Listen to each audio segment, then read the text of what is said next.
change. Conclusive evidence that the expanding universe was not correct, and that the redshift distance law was not correct, and that we had to have some way of creating new galaxies with high redshifts. It is normally argued that the Big Bang, for instance, the Big Bang cosmology, is against the anomalous redshift question. And of course, the Big Bang theory is the most important theory that we have nowadays to explain all that we know about cosmology, which is not too much, in my opinion. There's a large body of work going on, observational work, theoretical work, which is based on the assumption that quasars are at their cosmological distances. If it turns out seriously that we're right, then all that work is in vain. We don't know anything like as much as we think we do by saying that the quasars are far away. And that's another huge problem for people to face up to.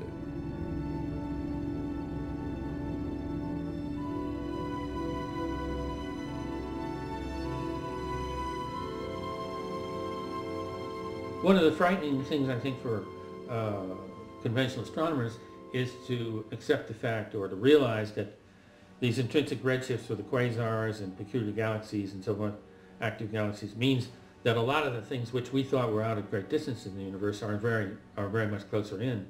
And in fact, you would have to say that what we call the local supercluster is much more crowded and contains many more objects than we previously thought. And then the question comes up, well, what is out beyond the local supercluster, and can we with any certainty identify any objects that are out there? Be aware of what of our interpretations, because we cannot distinguish which objects have cosmological redshift and which objects have non-cosmological redshift. Then we cannot trust the redshift indicator as a distance indicator. People who work on the origin of the universe, they ought to look at data of this sort, because they've got to understand this.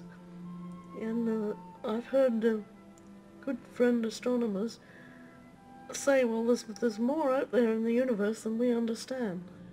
What's really happening in these systems is that the centers of the galaxies are the places where creation is taking place rather than just in a big bang.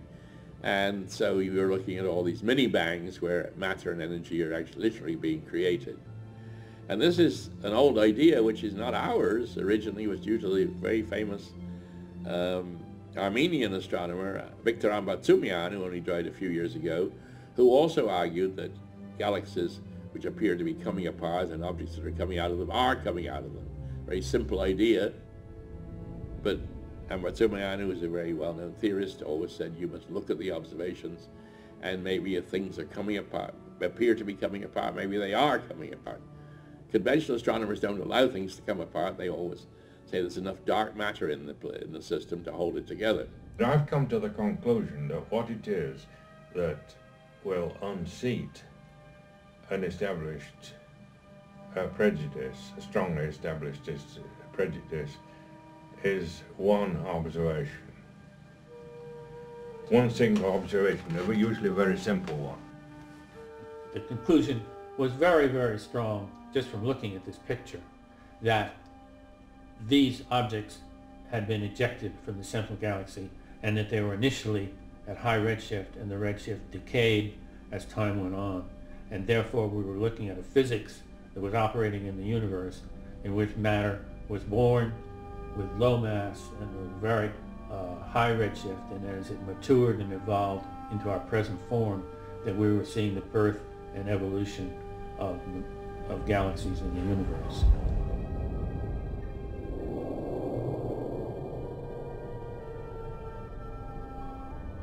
If proto-quasars ejected from the nucleus of active galaxies themselves evolve into new, younger galaxies, astrophysicists must find experimentally and observationally the mechanisms which describe this phenomenon. One model explains that the proto-quasars are ejected, trapped in the galaxy's extreme magnetic field, aligned along the spiral arms, thus explaining the torn, disturbed features often observed in the galactic medium, and the frequent appearance of high redshift companion galaxies attached by filaments to a lower redshift parent galaxy.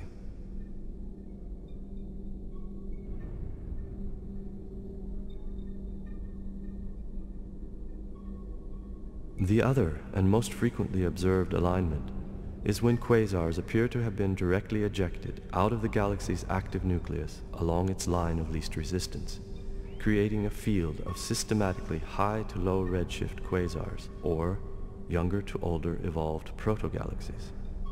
This is exemplified in innumerable systems like the one around the galaxy quasar field of NGC 3516. If one disregards the proposed redshift distance to these objects, observation clearly points to ejection as a likely explanation for their close vicinity to the central galaxies around which they are found. These results, though preliminary, are promising developments which may lead the way to new and exciting insights in cosmology. One of the best and earliest of the really controversial things was a Seyfert galaxy known as NGC 4319, which Chip Arp discovered that it has a protrusion coming out in the south direction from it, one of its spiral arms, and ending up on another galaxy known as Markarian, and people have tried to explain it away in all kinds of ways and tried to take false pictures to show that it's not there. But I've seen the good pictures, which were the first really good pictures were taken by Jack Sulentic. NGC 4319 was part of some work that I did in the early 80s when I was a young astronomer, a young faculty member, and people were coming up to me and saying, oh, I've written a paper to show that what Chip Arp has done is wrong. There were at least 3 famous papers right around 79, 80, 81. And it took about 5 minutes to look at these papers to see that they were flawed. And one of them was a paper that claimed to show no connection between NGC 4319 and the quasar Markarian 205. So at that time I had the opportunity to work at JPL using the new image processing facilities that had been developed for the Voyager program, in fact. And it took 1 hour's effort to show that there was some kind of a luminous feature between those 2 objects. I don't know what it is, but there's no question that there is a luminous feature, and it cannot be dismissed in the ways that it was dismissed in the early 80s. Suddenly there appeared press releases from Space Telescope Science Institute, which was the research arm of NASA's Hubble Space Telescope, and this press release said that they were not connected, and it gave a Hubble Space Telescope picture. It was not very deep, and you could just see 2 objects and no connection between them. And in this press release, then they said that this proved that there was no contradiction with the current expanding universe paradigm. No connection between the 2 objects. So I looked at their picture, then I downloaded it, and it took me 5 minutes to show that it's still there. Now, I don't know what it is, but I think you face up to the existence of the feature and then you consider conventional and unconventional explanations. But I was really surprised that they felt it necessary to issue a press release saying, it's not there, it's not real. When it's the same thing we saw 20 years ago. But it's hard to get people to look at this because they don't understand it. You see, it's again the non-cosmological redshifts.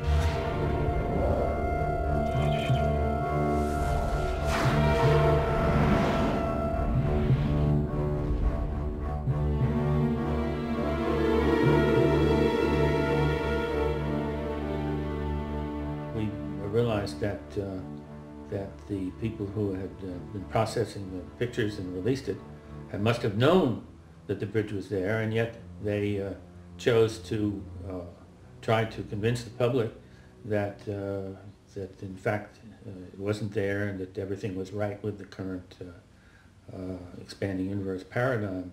It's a strange attitude. I don't understand it as a scientist, really. I think that news release could have generated much more interest in astronomy than many of the more conventional news releases, because people would be talking amongst themselves, gee, what could that be? And then various people could offer scientific explanations. But to just sort of close the door, in a way you could argue that Chip, or someone like Chip, who believes in an alternate interpretation, I'm sitting in the middle of the bridge, so it could be either way, he should feel strong, because I interpret that as a manifestation of fear and uncertainty. Because if I really had confidence in my paradigm, I'd put it right out there and say, well, yes, there is a bridge there, but it's either this explanation or it's that explanation, but certainly it's not what your ARP says. But instead to just say it isn't there, that's a manifestation of fear, I think. This misrepresentation of the results on a public level, published through a press release from a government-supported institution, which was not refereed and which gave the wrong information, seemed to escalate, in my opinion and my colleagues' opinion, escalate the controversy into a publicity campaign, which was sort of like doing scientific research by press releases in an attempt to defend, as a sort of a last resort, a dying paradigm in physics. I don't know what more one can do than the data are there, they've been got, we have to make sense of it. I think in one sense they think it's bad to, quote, confuse, unquote, the public. Because if you believe in the standard paradigm with all your heart, you know it can't be real. I know it can't be real. You know, if I try to be at all rational within the context of the current Big Bang ideology.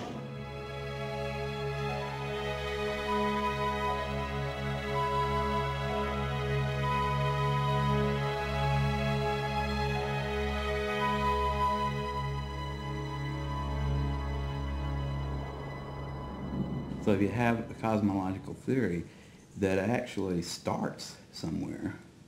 I mean, I knew this when I was 10 years old, I think, sitting out in the backyard swinging with my brother, thinking about what would the edge of the universe look like if we got to the edge of the universe. And we both of us realized, even at that age, that the notion was somehow did not make sense. The universe can't have an edge, and it can't have a beginning. Because if it had an edge, there has to be something on the other side, right? And if there had a beginning, there had to be something on the other side of that. And somehow cosmology, a satisfying philosophical cosmology to me would have to start with that notion that it was always this way and it always will be this way. There's all kinds of things happening in there, but somehow the basic laws of nature are such that this exists.